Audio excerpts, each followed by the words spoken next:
Bismillahirrahmanirrahim. Assalamualaikum warahmatullahi wabarakatuh. Selamat pagi anak-anak semuanya. Bagaimana kabarnya hari ini? Semoga tetap sehat dan tetap semangat.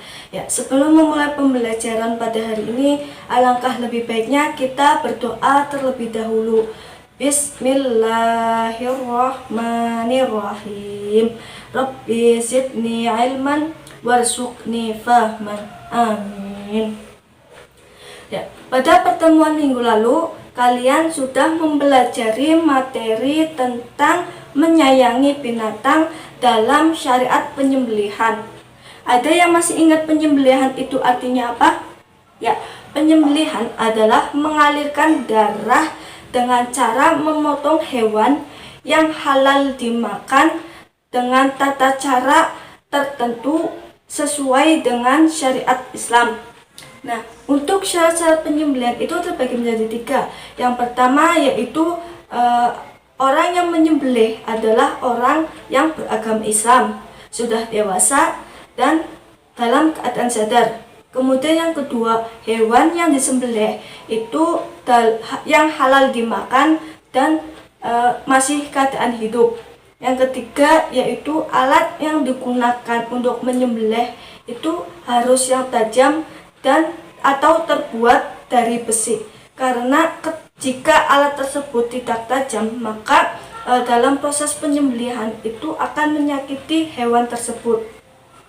Nah, pada hari ini kita akan melanjutkan materi pada bab 11 yaitu tentang akikoh dan kurban dalam meningkatkan kepedulian umat. Akikoh secara bahasa adalah memotong, sedangkan secara syariat adalah menyembelih hewan kambing ataupun domba sebagai rasa syukur kita kepada Allah Subhanahu wa taala karena atas kelahiran seorang anak, baik itu anak laki-laki ataupun anak perempuan. Pelaksanaan akikoh yang disunahkan itu pada hari yang ke-7 atau ke-14 ataupun hari yang ke-21. Seperti hadis yang diriwayatkan, seperti hadis Ibnu Majah yang diriwayatkan dari Samurah dari Nabi Muhammad SAW, beliau bersabda bahwa setiap anak itu telah tergantikan dengan akikohnya yang disembelih pada hari ke-7, dipotong rambut kepalanya dan diberi nama yang baik. Nah, kemudian bagaimana ketika seorang ayah ataupun keluarga belum mampu melaksanakan akikoh anaknya pada hari tersebut, maka pelaksanaan akikoh boleh dilaksanakan kapan saja ketika orang tua ataupun ayah dari anak tersebut sudah mampu untuk melaksanakan akikoh. Nah, untuk hukum akikoh itu sendiri adalah sunnah muakkad, artinya sunnah yang sangat dianjurkan. Untuk ketentuan hewan, para ulama telah sepakat bahwasannya hewan yang digunakan untuk akikoh itu adalah hewan kambing ataupun domba, dengan ketentuan 2 ekor kambing untuk anak laki-laki dan 1 ekor kambing untuk anak perempuan.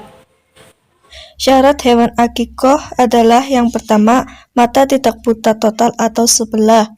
Kemudian yang kedua, telinga tidak terpotong lebih dari 1/3. Yang ketiga, tidak gila. Yang keempat, cukup umur sekitar 1 tahun jantan atau betina. Yang kelima, ekor tidak terpotong lebih dari 1/3. Yang keenam, tidak pincang. Yang ketujuh, tidak kurus kering. Tata cara penyembelihan hewan akikoh adalah yang pertama, berniat menyembelih hewan akikoh karena Allah Subhanahu wa taala. Kemudian yang kedua, menggunakan pisau yang tajam. Yang ketiga, hewan dihadapkan ke arah kiblat.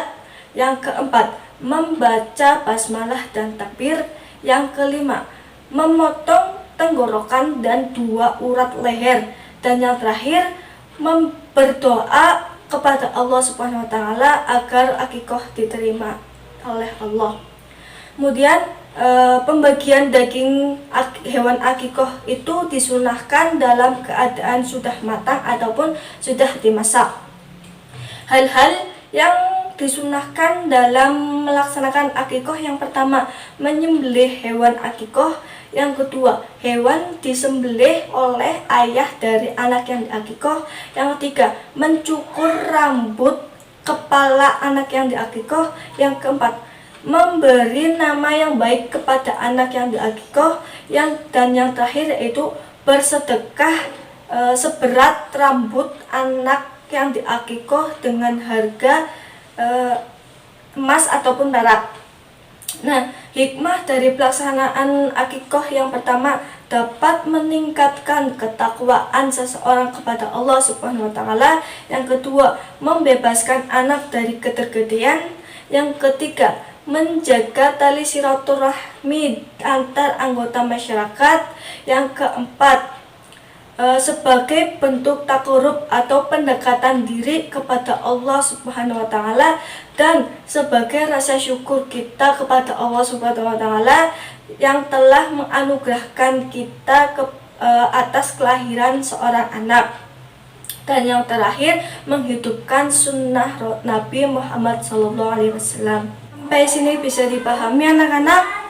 Untuk materi kurban akan disampaikan pada pertemuan selanjutnya. Nah, untuk evaluasi pembelajaran, silahkan kalian mengerjakan soal yang sudah disiapkan di Google Form, dan untuk link Google Form-nya nanti akan di-share di grup WA. Alhamdulillah, materi pada hari ini sudah tersampaikan dengan baik. Semoga apa yang saya sampaikan bisa bermanfaat bagi kita semua. Amin ya rabbal alamin. Mari kita tutup pembelajaran pada hari ini dengan bacaan hamdalah bersama. Alhamdulillahirabbil alamin. Tetap sehat dan tetap semangat. Wassalamualaikum warahmatullahi wabarakatuh.